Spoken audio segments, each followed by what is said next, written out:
आपको यकीन नहीं होगा कि कृष्ण कृष्ण बोलने से क्या होता है। आइए जानते हैं क्या हुआ जब बकरी ने खाया कृष्ण रूपी नामी पत्ता। एक गांव में एक चरवाहा रहता था जिसके पास बहुत सारी बकरियां थीं। एक दिन गांव के बाहर बहुत से महात्मा यज्ञ करने आए। वे वृक्ष के पत्तों पर चंदन से कृष्ण कृष्ण लिखकर पूजा कर रहे थे। यज्ञ पूरा होने के बाद महात्मा वहां से चले गए, लेकिन वे पत्ते वहीं पड़े रह गए। चरवाहा अपनी बकरियों को रोज वहीं चराने लाता था। एक दिन बकरियों में से एक बकरी ने वह पत्ता खा लिया जिस पर कृष्ण कृष्ण लिखा हुआ था। जब चरवाहा बकरियों को लेकर घर लौटा तो सभी बकरियां अपने बाड़े में जाकर मेमे करने लगी, लेकिन वह बकरी जिसने कृष्ण नाम का पत्ता खाया था वह कृष्ण कृष्ण करने लगी। कृष्ण नाम रूपी पत्ता अंदर जाने से बकरी का मैं भी चला गया। सभी बकरियां ने उस बकरी को सींग और धक्के मारकर बाड़े से बाहर कर दिया। मालिक को लगा कि जरूर इसको कोई बीमारी होगी जो सब बकरियां इसे अपने पास भी नहीं आने दे रही, और चरवाहे ने बकरी को ले जाकर जंगल में छोड़ दिया। तभी जंगल में एक चोर की नजर उस बकरी पर पड़ी तो उसने उसे पकड़कर दूर गांव के एक किसान को बेच दिया। किसान को इस बात की परवाह नहीं थी कि बकरी मैं करती है या कृष्ण कृष्ण। कृष्ण नाम के प्रभाव से बकरी बहुत ही ज्यादा और मीठा दूध देती थी। दूर दूर से लोग उसका दूध उस किसान से लेने आते।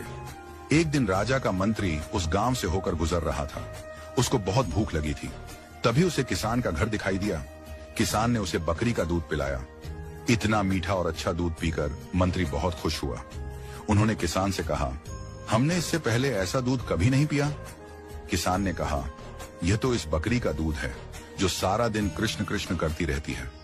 वह किसान का धन्यवाद करके वापस राजमहल की ओर चल दिया। उन दिनों राजमाता काफी बीमार थीं। कई वैद्यों के उपचार के बाद भी उनकी स्थिति में सुधार नहीं हुआ। राजगुरु ने राजा से कहा, अब माताजी का स्वस्थ होना मुश्किल है, केवल भगवान ही इन्हें बचा सकते हैं। उन्होंने सुझाव दिया, आप अधिक से अधिक श्री कृष्ण जी का नाम लें। राजा राजकाज में इतना व्यस्त रहता था कि उसके लिए दिन भर माताजी के पास बैठकर भगवान का नाम लेना संभव नहीं था। नगर में भी कोई ऐसा नहीं था जो यह कार्य कर सके। तभी मंत्री को उस बकरी की याद आई जो हमेशा कृष्ण कृष्ण का जाप करती रहती थी। मंत्री ने राजा को इसकी जानकारी दी।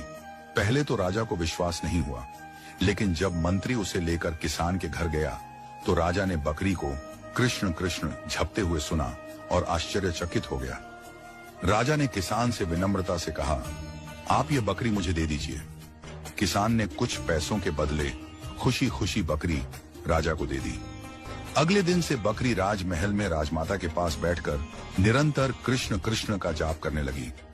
कृष्ण नाम के प्रभाव से और बकरी के स्वच्छ मीठे दूध के सेवन से राजमाता की सेहत धीरे धीरे सुधरने लगी और वे पूर्णतः स्वस्थ हो गईं। आपको यकीन नहीं